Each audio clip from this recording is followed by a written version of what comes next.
رحلت عن الحياة وقد فجاني ملائكة الإله بلا استئذان وروحي فارقت جسدي بليل وأطفئ لون جسمي والعيون إن الحمد لله والصلاة والسلام على رسول الله أما بعد আখিরাত সিরিজের গত পর্বে আমরা যিকরুল মাউত বা মৃত্যুর স্মরণ নিয়ে আলোচনা করেছিলাম। আজ আমরা আলোচনা করব সাকারাতুল মাউত বা মৃত্যু যন্ত্রণা নিয়ে। মৃত্যু বড়ই কঠিন, মৃত্যু যন্ত্রণা বড়ই ভয়াবহ। এর তীব্রতা ও ভয়াবহতা সেই উপলব্ধি করতে পারে যে মৃত্যুর মুখোমুখি হয়। সাহিহুল বুখারীতে এসেছে, উম্মুল মুমিনিন আয়েশা সিদ্দিকা রাদিয়াল্লাহু আনহা বর্ণনা করেন, প্রিয় নবী সাল্লাল্লাহু আলাইহি ওয়াসাল্লামের ইন্তেকালের সময় তার সামনে একটি পানির পেয়ালা রাখা ছিল। রাসূল সাল্লাল্লাহু আলাইহি ওয়াসাল্লাম সেই পানিতে হাত ভিজিয়ে বারবার চেহারা মোবারক মুছছিলেন আর বলছিলেন, লা ইলাহা ইল্লাল্লাহ ইন্না লিল মাউতি সাকারাত, লা ইলাহা ইল্লাল্লাহ, নিশ্চয়ই মৃত্যুর যন্ত্রণা আছে। ফাতিমা রাদিয়াল্লাহু আনহা প্রিয়তম বাবার এই কষ্ট সহ্য করতে না পেরে বারবার বলছিলেন, হায় আমার পিতার কষ্ট, হায় আমার পিতার কষ্ট। তখন রাসূল সাল্লাল্লাহু আলাইহি ওয়াসাল্লাম বলেন, আজকের পর তোমার পিতার আর কোনো কষ্ট নেই। প্রিয় ভাই ও বোন, কখনো নিজের মৃত্যুর কথা, মৃত্যু যন্ত্রণার কথা ভেবেছেন? ইয়া আল্লাহ, আপনি আমাদের মৃত্যু যন্ত্রণা আসান করুন। ইমাম গাজালি রাহিমাহুল্লাহ বলেন, মৃত্যু যন্ত্রণার বাস্তবতা কেবল সেই উপলব্ধি করতে পারে যে মৃত্যুর স্বাদ গ্রহণ করেছে।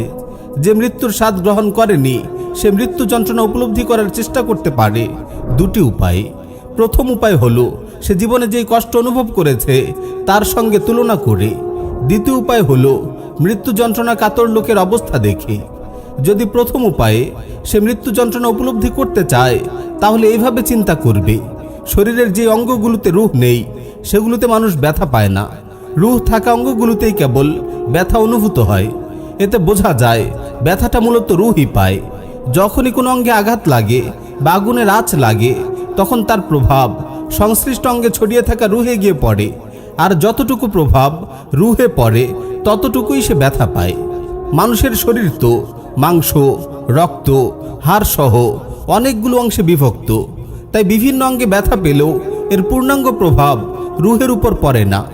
এখন যদি সরাসরি ব্যথাটা রূহকেই দেয়া হয়, মাঝখানে কোনো অঙ্গ প্রত্যঙ্গের মাধ্যম না থাকে, তাহলে এই যন্ত্রণা কতটা ভয়াবহ হবে।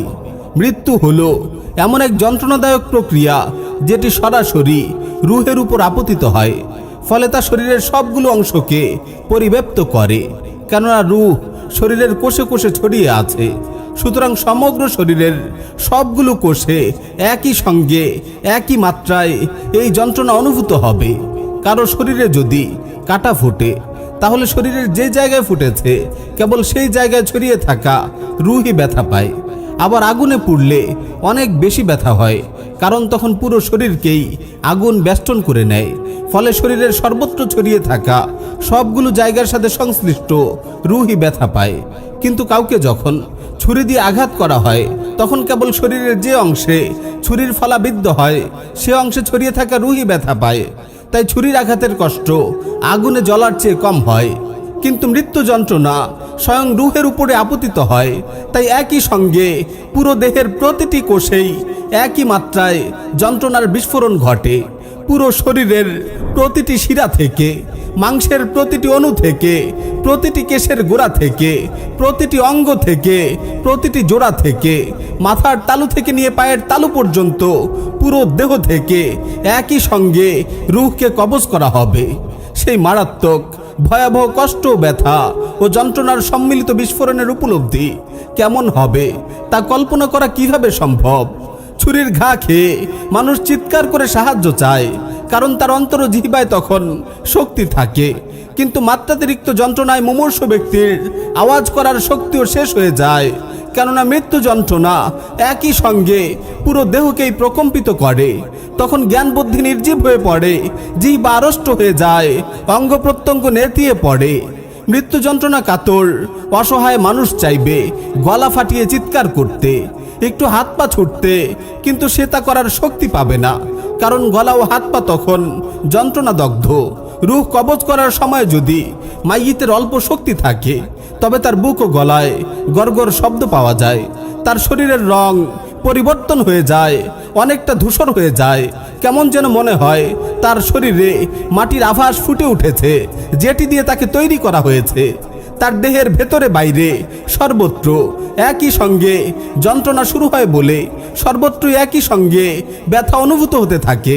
এমনকি তার চোখের মণি দুটো কোটর ছেড়ে বেরিয়ে আসার উপক্রম করে, তার জিহ্বা ভিতরের দিকে সংকুচিত হয়ে পড়ে, তার কান দুটো উপরের দিকে উঠে যায়, আঙুলের ডগাগুলো সবুজ বর্ণ ধারণ করে। তারপর ধীরে ধীরে তার সবগুলো অঙ্গ নির্জীব হয়ে আসতে থাকে। প্রথমে তার পা জোড়া শীতল হয়ে যায়, তারপর পায়ের গোছাগুলো, তারপর রান, এভাবে ক্রমশ উপরের দিকে আসতে থাকে। প্রতিটি অঙ্গে অনুভূত হয় ক্রমাগত যন্ত্রণা। এভাবে এক সময় তা গলায় পৌঁছে যায়। এই সময় তার দৃষ্টি দুনিয়া ও দুনিয়াবাসী থেকে সরে যায়। এরপর তাওবার দরজা বন্ধ হয়ে যায়। চারদিক থেকে অনুতাপ ও আফসোস তাকে ঘিরে ধরে। ইয়া আল্লাহ, আপনি আমাদের মৃত্যুকে সহজ করে দিন। সাদ্দাদ বিন আউস রাহিমাহুল্লাহ বলেন, দুনিয়া ও আখিরাতে মৃত্যুই মুমিনের জন্য সবচেয়ে কঠিন। এটি করাত দিয়ে চিরার চেয়েও কঠিন, কাঁচি দিয়ে কাটার চেয়েও যন্ত্রণাদায়ক, ফুটন্ত ড্যাগে সিদ্ধ হওয়ার চেয়েও কষ্টকর। যদি মৃত কোনো মানুষকে জীবিত করা হতো, আর সে যদি দুনিয়াবাসীকে মৃত্যু যন্ত্রণা কেমন তা জানিয়ে দিত, মানুষ কখনো জীবনে সুখ খুঁজে পেত না এবং ঘুমে স্বাদ অনুভব করত না। আমর বিন আস রাদিয়াল্লাহু আনহু বলতেন, আমি যদি জ্ঞানী বিচক্ষণ কোনো মরণাপন্ন লোককে পেতাম যে আমাকে বলতে পারত মৃত্যু যন্ত্রণা কেমন। আমর বিন আস রাদিয়াল্লাহু আনহু এর মৃত্যু যখন ঘনিয়ে এলো, তাকে বলা হলো, হে আবু আব্দুল্লাহ, আপনি আপনার জীবদ্দশায় বলতেন, আমি যদি জ্ঞানী ও বিচক্ষণ কোনো মুমূর্ষ লোকের দেখা পেতাম যে আমাকে মৃত্যু যন্ত্রণা সম্পর্কে বলতে পারে। এখন আপনি নিজেই সেই জ্ঞানী ও বিচক্ষণ লোক যার সামনে মৃত্যু এসে দাঁড়িয়েছে। আপনি আমাদের বলুন মৃত্যু কেমন। তিনি বললেন, আমার মনে হচ্ছে সবগুলো আসমান জমিনের সঙ্গে লেপ্টে গেছে, আর আসমান ও জমিনের মাঝখানে আমি পিষ্ট হচ্ছি। আমার নিঃশ্বাস যেন বের হচ্ছে সুয়ের ছিদ্র দিয়ে, আর মাথার খুলি থেকে পায়ের তালু পর্যন্ত যেন কাঁটাদার বৃক্ষ শাখা দিয়ে জর্জরিত করা হচ্ছে। ইয়া আল্লাহ, আপনি আমাদের মৃত্যু যন্ত্রণা সহজ করে দিন। হযরত ওমর রাদিয়াল্লাহু আনহু কাবে আহবার থেকে জিজ্ঞেস করেন, আমাকে মৃত্যু সম্পর্কে বলো। তিনি বললেন, অবশ্যই বলবো হে আমিরুল মুমিনিন। মৃত্যু যেন কারো পেটে অগণিত কাঁটাযুক্ত একটি গাছের ডাল, যার প্রতিটি কাঁটা এক একটি শিরায় বিদ্ধ হয়ে আছে, আর একজন শক্তিশালী লোক সেই ডালটিকে সজোরে টেনে বের করছে। ফলে যা বের হওয়ার তা বের হয়ে যাচ্ছে, এবং যা থাকার তা থেকে যাচ্ছে। ইন্না লিল্লাহি ওয়া ইন্না ইলাইহি রাজিউন। ইয়া আল্লাহ, আপনি এই কঠিন মৃত্যু যন্ত্রণা থেকে আমাদের হেফাজত করুন। প্রিয় ভাই ও বোন, আলিমগণ বিভিন্ন উদাহরণ টেনে বোঝানোর চেষ্টা করেছেন মৃত্যু যন্ত্রণা কতটা ভয়াবহ। আসলে মৃত্যু যন্ত্রণা কতটা কঠিন, কতটা কষ্টের, তা কেবল সেই উপলব্ধি করতে পারে যে মৃত্যুর মুখোমুখি হয়েছে। আমাদের উচিত বেশি বেশি আল্লাহর দরবারে দোয়া করা, আল্লাহ যেন আমাদের মৃত্যু যন্ত্রণা আসান করে দেন। সাইয়্যিদুনা আলী রাদিয়াল্লাহু আনহু লোকদের জিহাদের জন্য উদ্বুদ্ধ করতেন। তিনি বলতেন, যদি তোমরা আল্লাহর রাস্তায় নিহত না হও, তবুও তোমরা একদিন মরবে। আল্লাহর কসম, হাজারো তরবারির সম্মিলিত আঘাত বিছানায় মৃত্যুর চেয়ে অনেক সহজ। প্রিয় ভাই ও বোন, সবচেয়ে সহজ মৃত্যু হলো জিহাদের ময়দানে। শহীদগণ আল্লাহর রাস্তায় নিহত হওয়ার ব্যথা ততটুকুই অনুভব করে যতটুকু কেউ অনুভব করে চিমটি কাটলে।